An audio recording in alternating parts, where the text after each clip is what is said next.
Boa noite.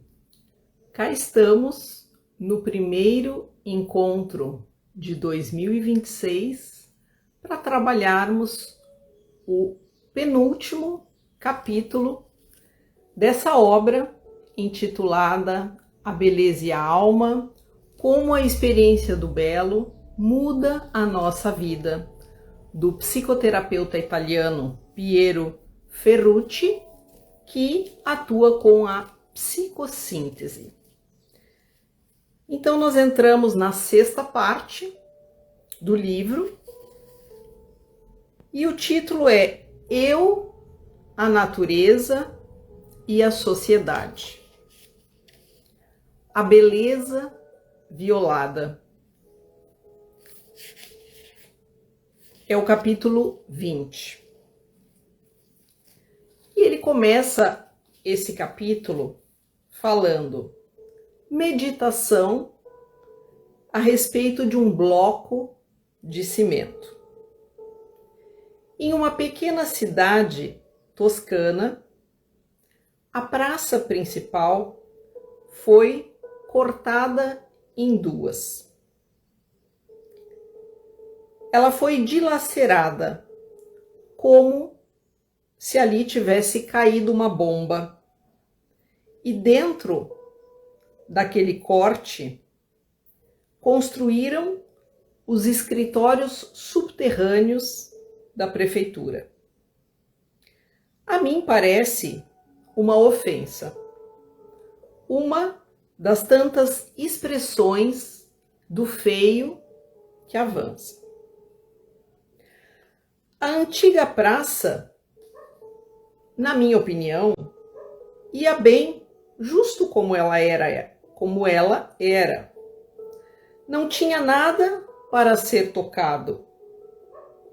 Ela tinha permanecido naquele modo, daquela forma, havia séculos. Esse corte me parece como um grito de dor petrificado. Como psicólogo, eu penso que cada expressão humana, de uma poesia a uma escrita, uma pichação sobre um muro, de um afresco a um prato de pasta chuta, seja manifestação de um estado de ânimo. E o que essa praça ferida expressa me parece a manifestação de uma infelicidade muda e profunda. Um daqueles desconfortos evidentes, mas dos quais ninguém é capaz de falar. O problema é que todos nós, no final, temos que absorver o resultado desse desagrado, desse mal-estar, como no caso dessa praça que foi transformada, que, na opinião de alguns, era o melhor a ser feito. Na opinião do autor, tudo ia bem como estava, e no fim das contas, gostando ou não, todos têm que acabar engolindo aquilo que foi feito. Se alguém diz que essa praça, assim, renovada, ficou mais bonita, eu não tenho nada para dizer a respeito, porque eu respeito o gosto de todos. É uma condição de base da minha profissão como psicólogo. Cada um tem as emoções que tem, e isso é um dado que morre aqui mesmo. Porém, eu registro também a minha reação, que é de horror e de dor diante dessa ferida de pedra. E penso que uma situação do tipo nasce porque a nossa época é uma época em que a sensibilidade à beleza foi muitas vezes ignorada. outros valores pegaram o seu lugar. Desenvolvimento, utilidade, comodidade, eficiência. Em outras épocas, a harmonia, o sentido de proporções, a integração na natureza eram os pontos de referência centrais.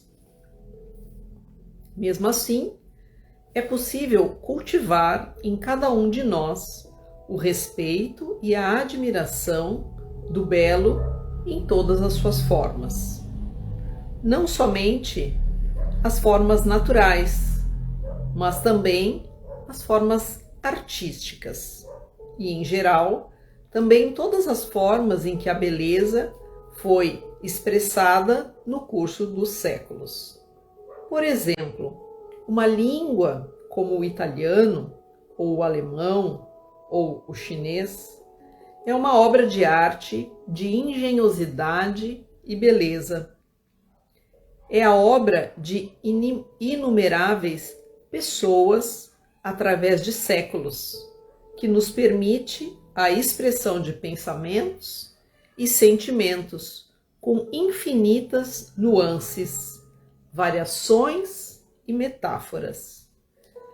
Reduzi-lo a poucas palavras elementares é um insulto, ou seja, reduzir uma língua, qualquer que seja, a poucas palavras elementares, na opinião do autor, é um insulto. Uma transmissão televisiva que usa um vocabulário de 400 palavras no máximo, ou um artigo de jornal recheado de palavras estrangeiras ou de clichês, são uma pequena infâmia. Expressões como tempo de permanência numa página web, que seria em italiano tempistica dell'utente, o tempo em que o usuário fica numa página. Downloadare, que seria fare download em português, ou scotchare, que para nós seria colocar a fita adesiva ou durex, são uma patologia grave. E não tem somente a língua. Os pratos da cozinha típica, as músicas, as fábulas, as tradições, as roupas, tudo isso é insidiado pela vulgaridade, pela produção de massa e esquecimento. Seria um pecado perder para sempre estes tesouros. A beleza está também aqui. Esse capítulo é dedicado à nossa relação com o ambiente natural, mas também aquele criado pelos seres humanos, como prédios, comida e música, e também o ambiente interior, feito de palavras, imagens e símbolos. Veremos como esta relação define o nosso ser no mundo e como a sensibilidade à beleza pode influenciá-lo. Vamos fazer logo alguns exemplos. Na montanha, em um lugar de grande beleza paisagística, é construída uma estrada que faz confluir os ônibus de turistas a um grande estacionamento, com teleférico, bar, restaurante. Tudo isso é feito para maximizar os lucros. Essa é uma relação de exploração. Segundo caso, em uma pequena praça veneziana, tem um belo poço de pedra que faz parte dos anos 300. Ele está recheado de entalhes e, ao mesmo tempo, escritas de recordação, ou seja, pessoas que foram ali e colocaram frases e os seus nomes. Muitas pessoas sentiram a necessidade em alguma maneira, de deixar o seu traço, a sua marca. Isto é vandalismo, mas me parece mais obtuso do que hostil. É um querer dizer: eu estive aqui. É um controle de território. Terceiro caso. Tem na cidade um muro que foi recém-pintado. A tinta ainda está fresca. Um dia depois, eu passo por ali e vejo novamente esse muro, mas agora ele está cheio de escritas obscenas.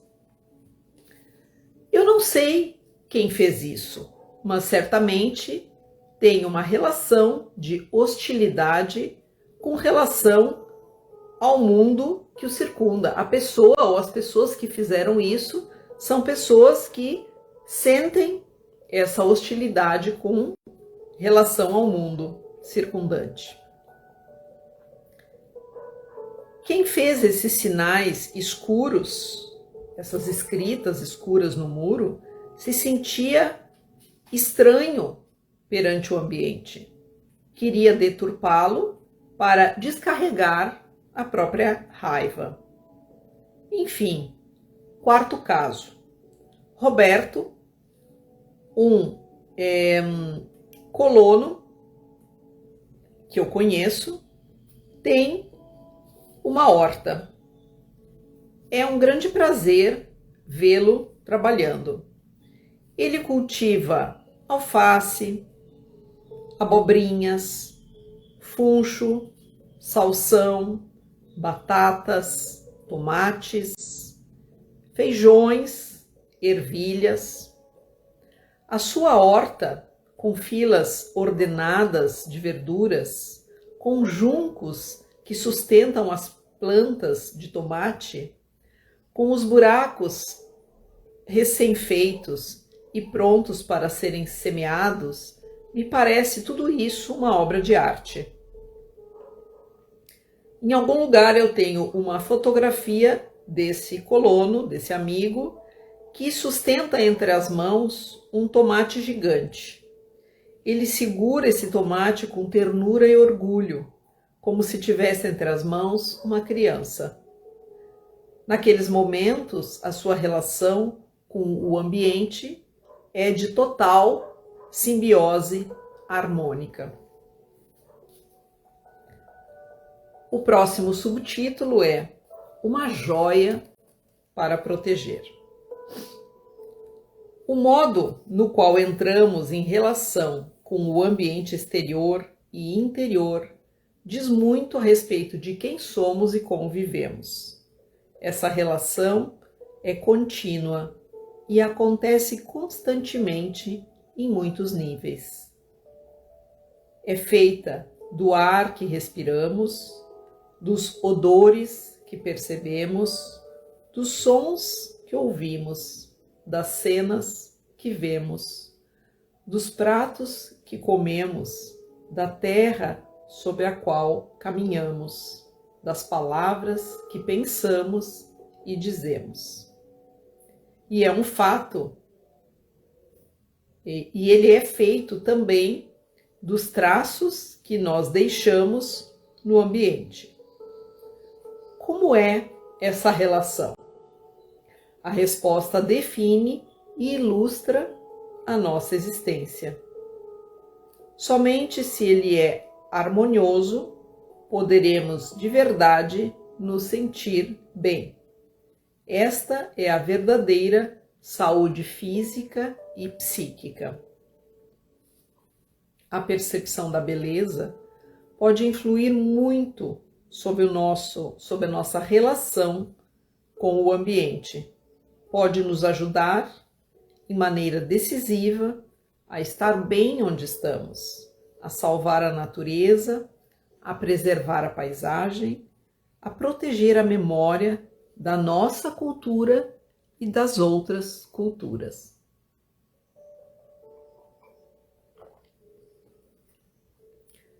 É claro, a gente não para aqui. A inteligência estética é fundamental, mas sozinha não basta. E seria uma ingenuidade pensar o contrário. A realidade dos fatos, como sempre, é complexa, múltipla e contraditória. Faço logo um exemplo. Estou num avião voando para a Austrália. Entre parênteses, minha família é metade australiana. Estamos sobrevoando alguns atóis de coral sobre a costa norte-oriental. As cores são como uma visão de sonho. Parece que estou voando sobre uma opala, a pedra preciosa. Uma opala que muda continuamente e lentamente.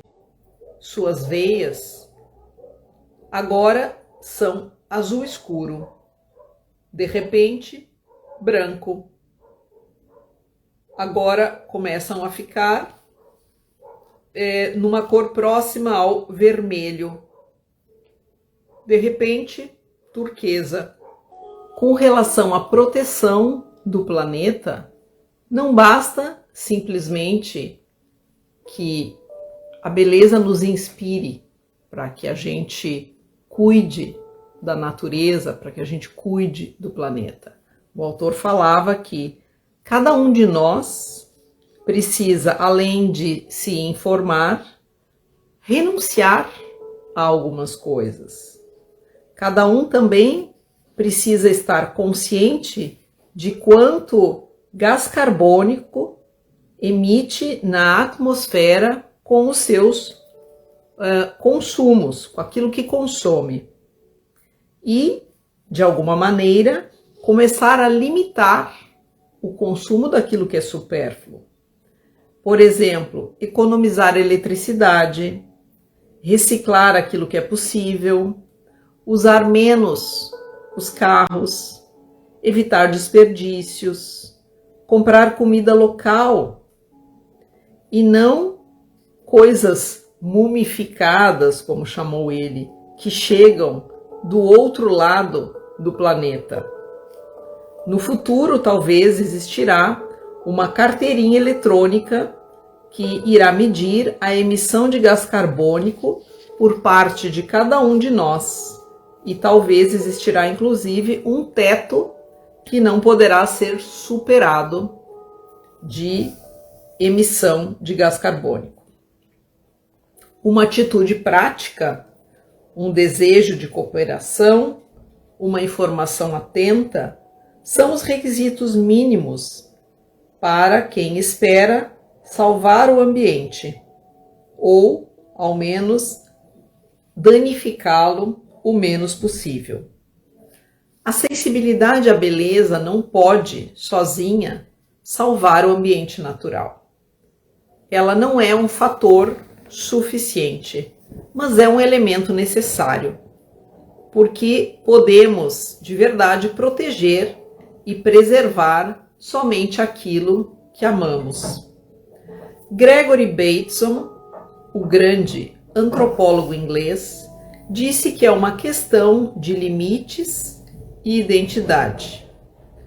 Até que eu vejo um lago diante de mim como algo separado de mim, eu me sentirei autorizado a jogar dentro desse lago os meus restos, o meu lixo poluente.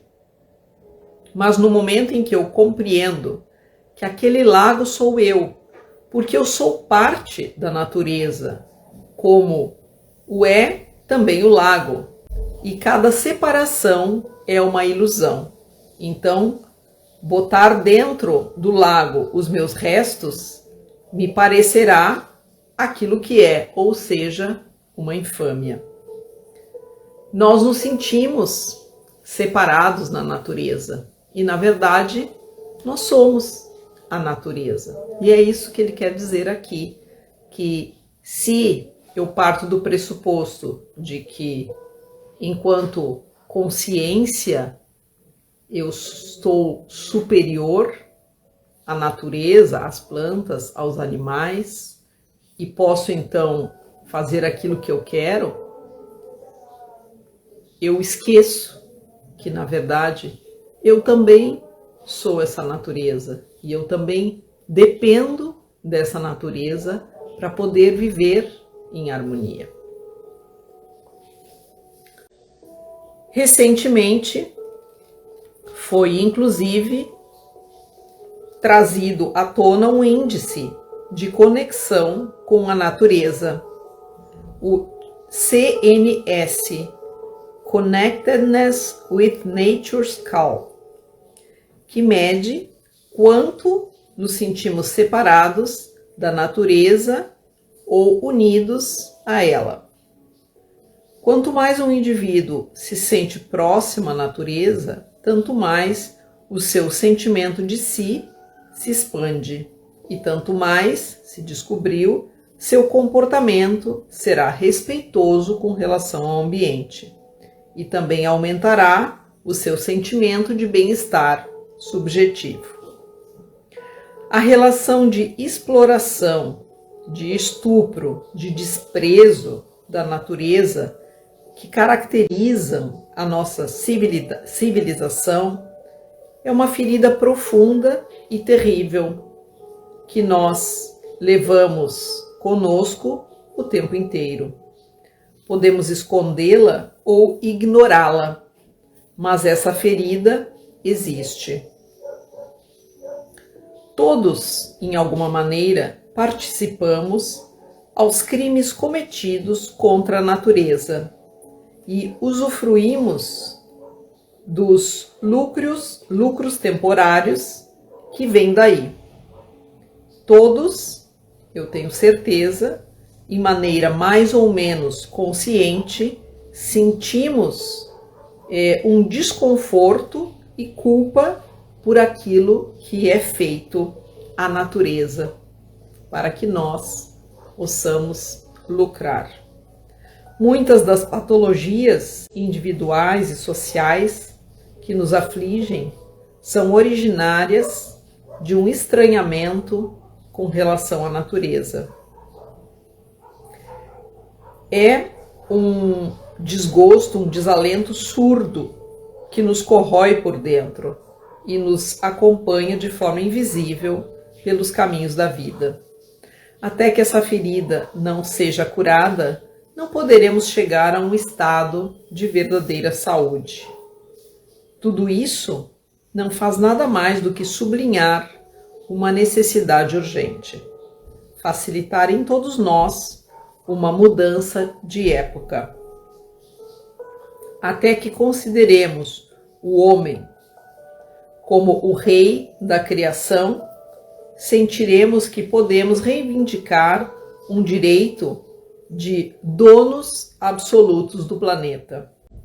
Mas se vemos a vida como uma rede de interações sem hierarquias, na qual cada entidade é indissoluvelmente ligada a todas as outras, a nossa arrogância, a nossa vontade de comandar, de poluir, de explorar ou destruir, ela desaparece. Próximo subtítulo: a aliança com a natureza. Ao sentido de unidade com a natureza, eu colocaria também a importância da inteligência estética. Adicionaria, a importância da inteligência estética.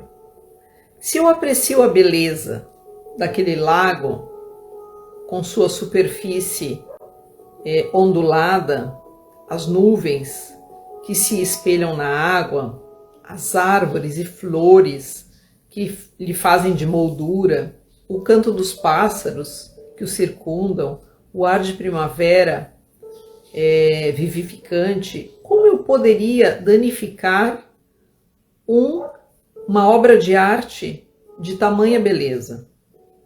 A beleza consegue transformar a relação de poder em uma relação de amor. A pergunta central aqui é: qual motivação nos pode melhor estimular com relação a preservar a natureza? Porque algum incentivo é necessário. A convicção racional sozinha é frágil demais, certo? Existe medo. Nós somos mais inclinados a preservar a natureza se estivermos apavorados com uma catástrofe iminente. Existe o sentimento também de dever, uma lei que nos obriga, a sociedade que nos julga, mas a motivação mais importante e eficaz, segundo a minha opinião, é o amor pela beleza. A ideia de ferir ou danificar a natureza enquanto cenário de maravilha nos horroriza. A beleza se preserva e se protege somente se a vemos e a amamos. Se sentimos como um privilégio o fato de viver em um planeta tão belo. E a mesma atitude vale também para a paisagem e a arte. Se uma inteira sociedade aprecia a beleza de uma paisagem ou de um prédio, é improvável que permita destruir essa beleza por uma simples especulação imobiliária. Por sorte, a sensibilidade, mesmo que de uma só pessoa, pode ser contagiosa. Vejamos o caso de Diana. É uma mulher que por muito tempo viveu em um apartamento na cidade. Da janela se vê um pátio que deveria ter sido do condomínio, mas ao contrário foi vendido por um administrador um pouco distraído. Aquele pátio tinha se tornado com os anos um depósito de refugos. Todas as pessoas ali jogavam todo tipo de sucata, carcaças de automóveis e imundície de todos os tipos. A um certo ponto, o condomínio teve a possibilidade de recomprar aquele terreno, aquele pátio. Diana propôs que isso fosse feito com o objetivo de transformar o depósito de lixo em um jardim comum. Mas a proposta dela foi recusada. No final, ela conseguiu comprar por sua conta aquele pedacinho de terra diante do seu prédio, do seu apartamento. Um corredor de 3 metros por 10. E, a partir daquele momento, ela se pôs a trabalhar. E ela diz o seguinte: me interessava ter um pouco de flores e de verde diante da minha janela. Comecei a plantar e a regar. Fiquei muito tempo envolvida com isso. Flores, árvores, trepadeiras. É um pedacinho estreito e sacrificado ao lado de um muro.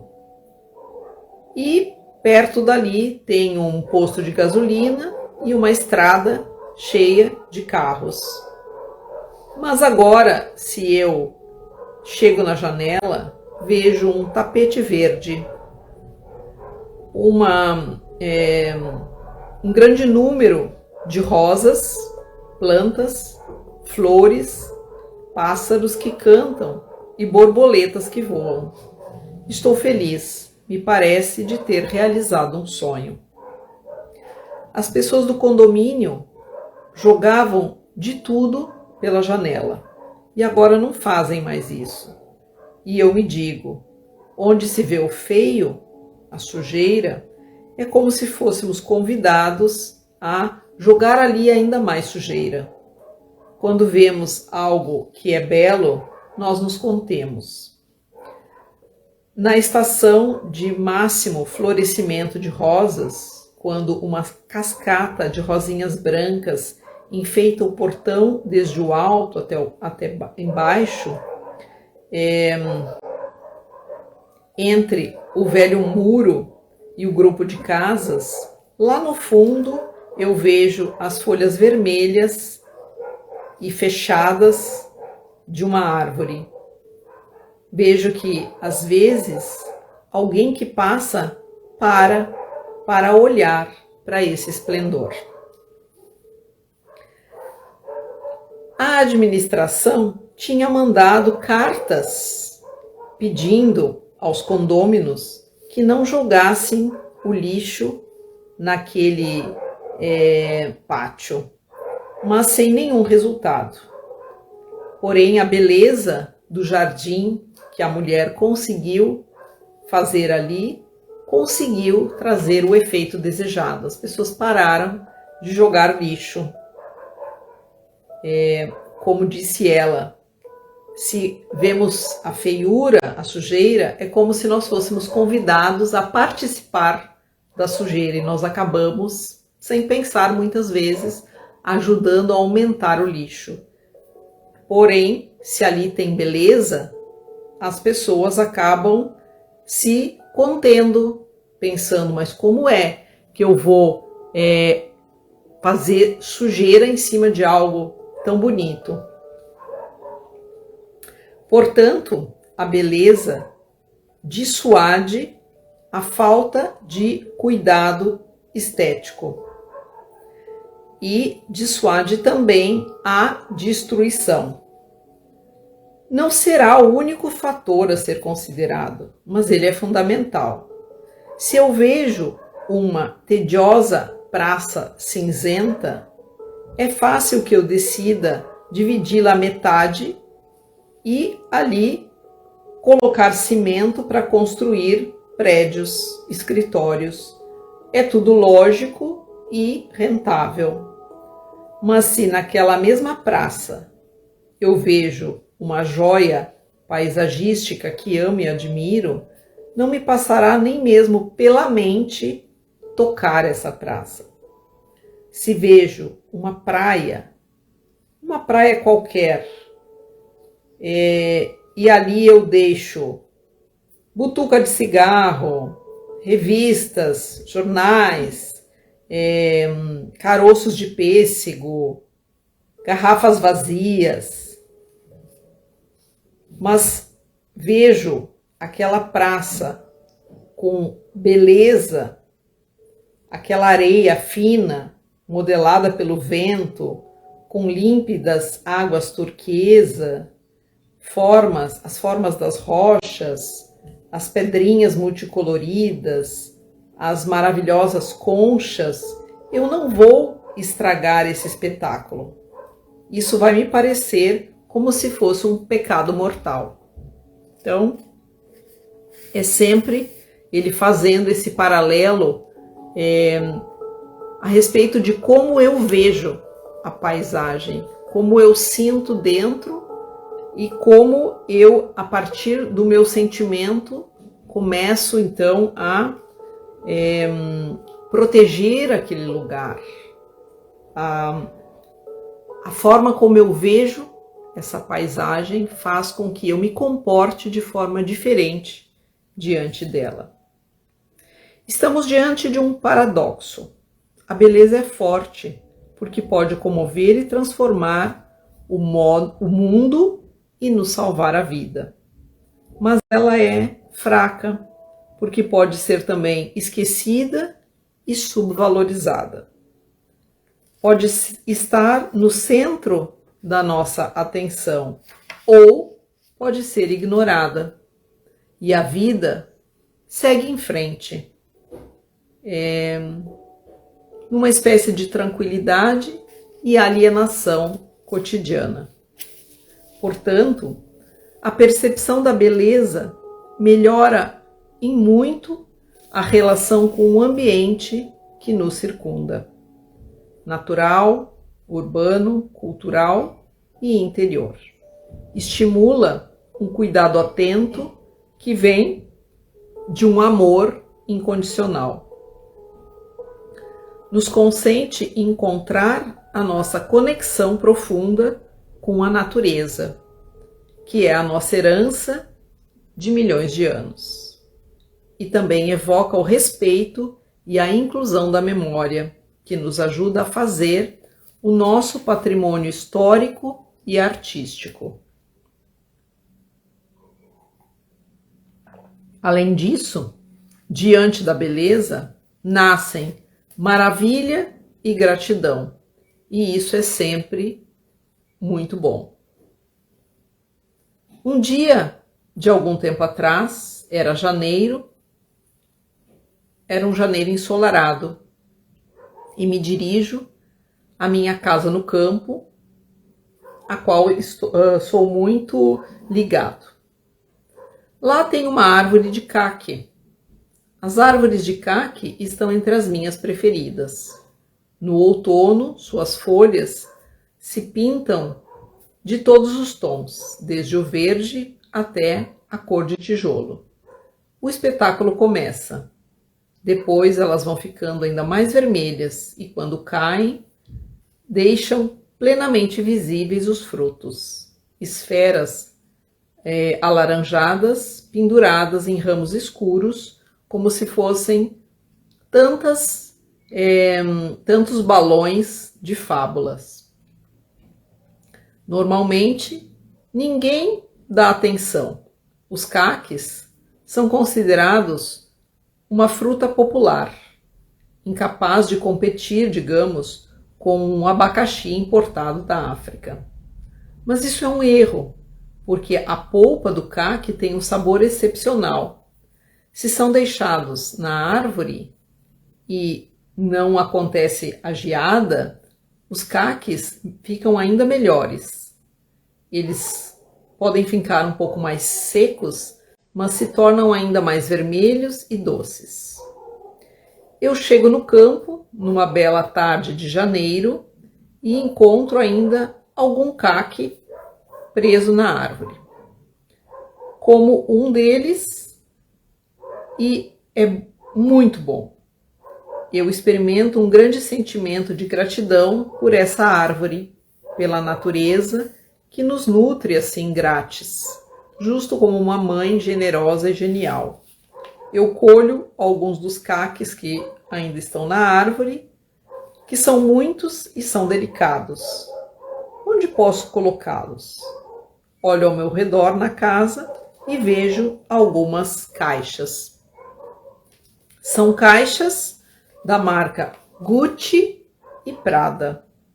Para dizer a verdade, eu não entendo muito de roupas de marca, mas alguns amigos, enquanto eram hóspedes aqui da nossa casa no campo, aproveitaram para fazer compra de roupas num outlet aqui perto. Depois colocaram as roupas na mala e deixaram aqui as caixas. São caixas pretas, que parecem realmente recipientes de luxo. E eu penso, por que não colocar os caques dentro dessas caixas? E assim eu faço. Lá no fundo das caixas tem inclusive papel manteiga preto. Eu coloco os caques delicadamente um a um dentro dessas caixas, sobre o papel manteiga, e me parece que estou colocando ali dentro joias, porque são realmente belos e preciosos. E ali eles ficam muito bem.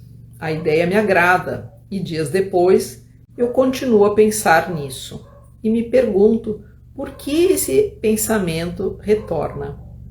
E depois me dou conta de que foi da minha que eu agi assim, como fazendo um ato simbólico, colocando os caques nas caixas destinadas a vestidos de alta moda, roupas de alta moda.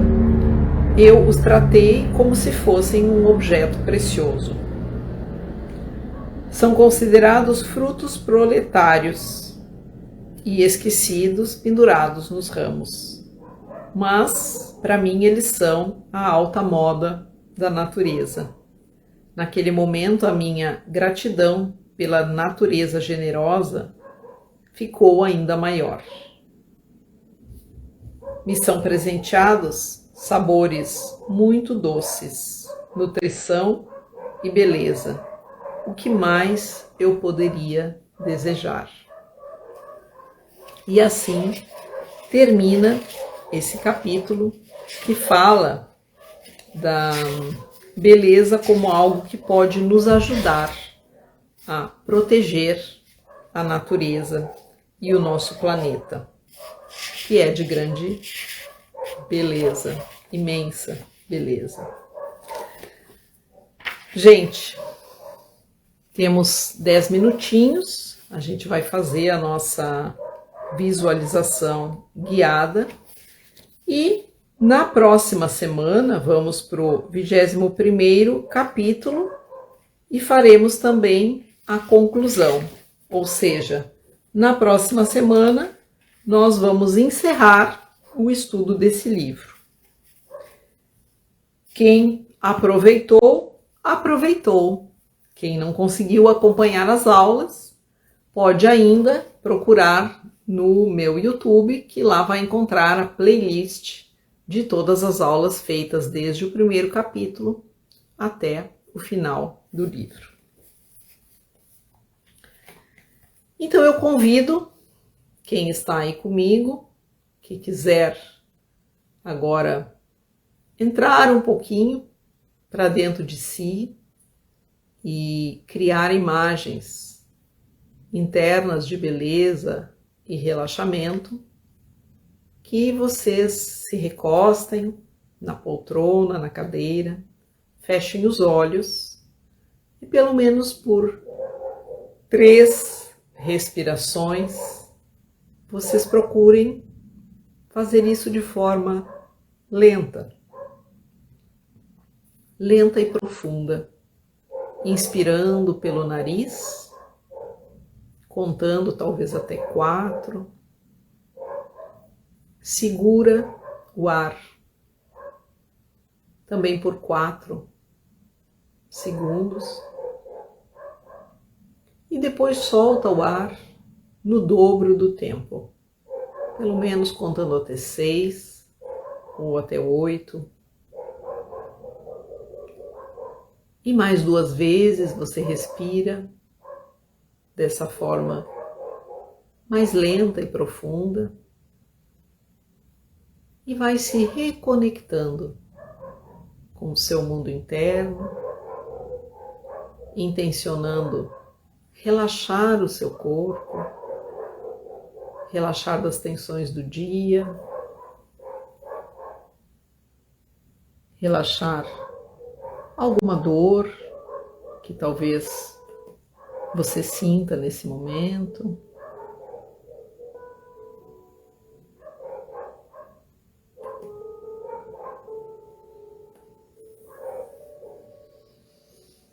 Inspire e solta, e quando você solta, você intenciona relaxar mais e mais o corpo, soltando preocupações, soltando toda e qualquer tensão.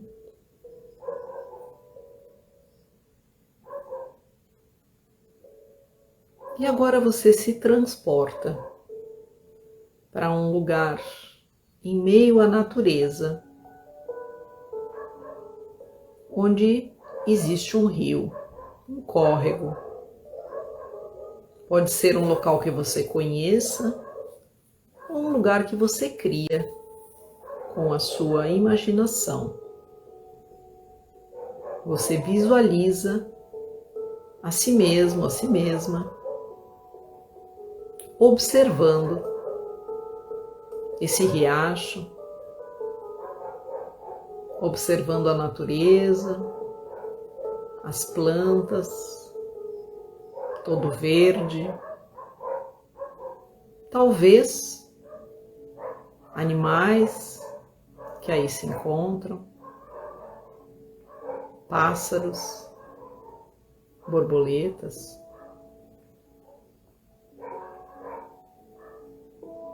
Sinta a atmosfera desse lugar.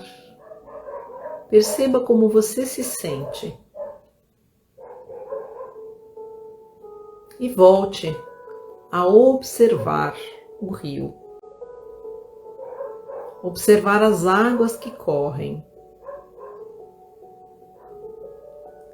O rio corre tranquilamente. E esse é o rio da vida. E ele convida você a seguir com ele. E você devagarzinho vai entrando na água desse rio, colocando os seus pés, sentindo a temperatura, que é agradável.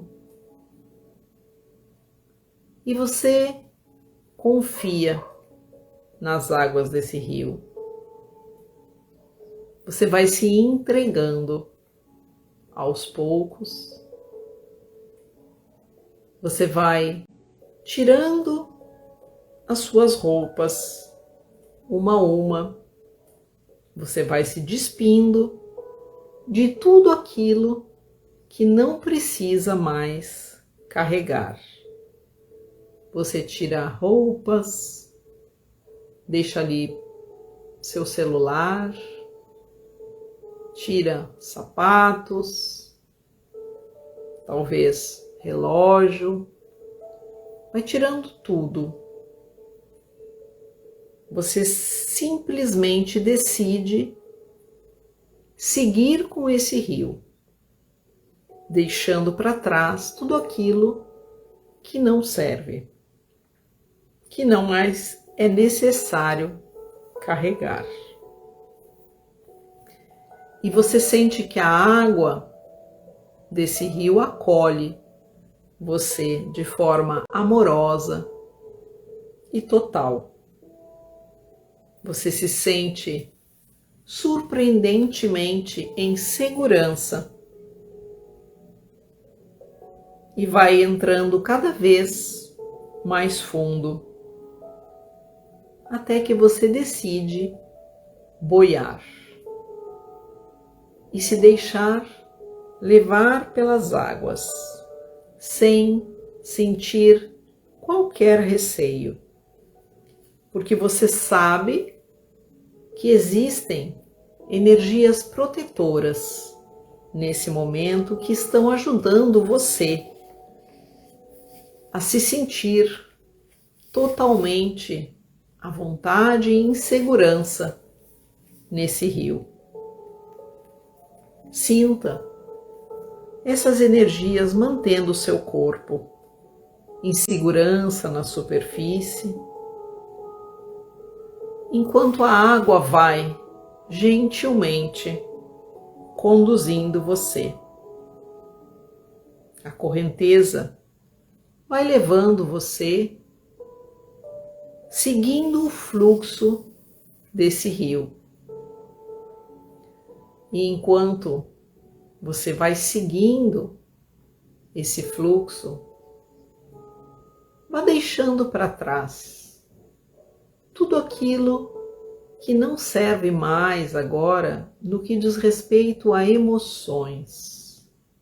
Você deixou para trás as suas roupas, calçados, celular, relógio. Você se encontra completamente despida de tudo. E agora aproveite para enumerar na sua mente também as emoções que você quer deixar para trás. Talvez aquelas que no ano que ficou para trás estiveram mais presentes e trouxeram sofrimento, contrariedade, ansiedade, medo. Vá enumerando uma a uma essas emoções que você escolhe deixar para trás e começar esse ano de uma forma diferente, mais leve. Cada emoção que você cita, imagine da forma como vier, essa emoção ficando para trás e você seguindo em frente com o fluxo do rio, se deixando, se permitindo levar nesse fluxo da vida para frente, para um futuro diferente. E enquanto você faz isso, aproveite para observar a bela paisagem ao seu redor. Olhe as nuvens no céu, o céu azul. Olhe todo verde, as copas das árvores, as montanhas, as borboletas que sobrevoam o rio, os pássaros. Esse rio vai levando você às vezes mais rápido, às vezes mais devagar, sem que você tenha que fazer nenhum esforço. E você vivencia o prazer de ser conduzido ou conduzida pelo rio da vida. É gostoso se deixar conduzir e vendo que tudo aquilo que não serve mais vai ficando para trás. O rio leva você até que você é colocado ou colocada suavemente próximo a um lindo campo de lavandas.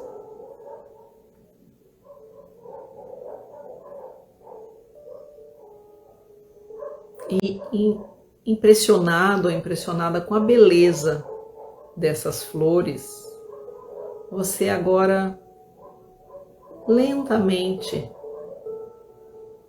vai saindo desse rio e se deita nesse campo de lavandas. A cor dessas flores é linda, tons de lilás. O aroma é maravilhoso. E você absorve a energia de cura das lavandas, absorvendo esse tom lilás de transmutação, absorvendo esse aroma. E enquanto se percebe nesse cenário de grande beleza, você agradece a vida por ter sido conduzido ou conduzida até esse lugar de grande beleza.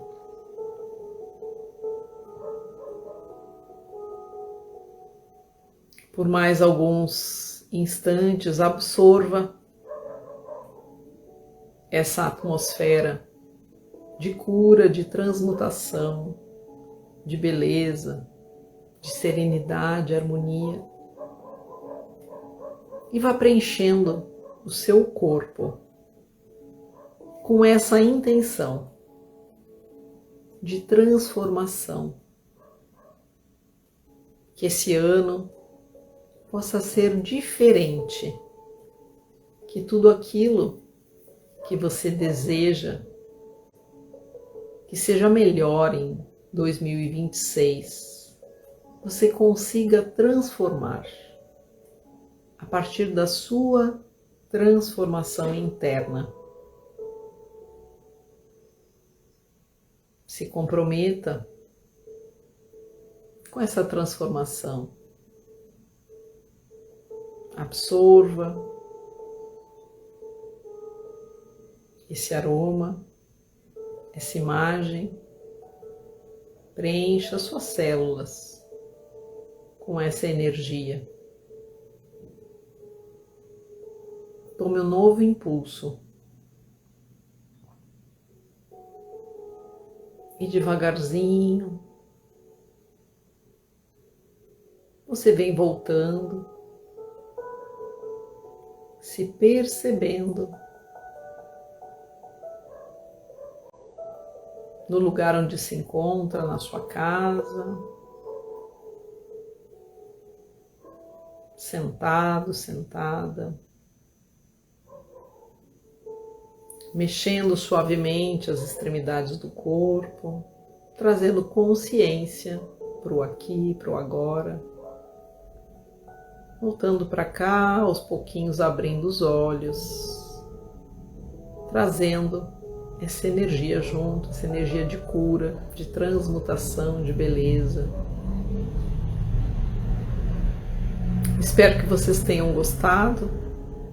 Se quiserem deixar algum comentário, como foi para vocês a experiência. E nós nos vemos na próxima segunda-feira, às 7 horas, para fazermos então o nosso último capítulo do estudo do livro A Beleza e a Alma, como a experiência do belo muda a nossa vida.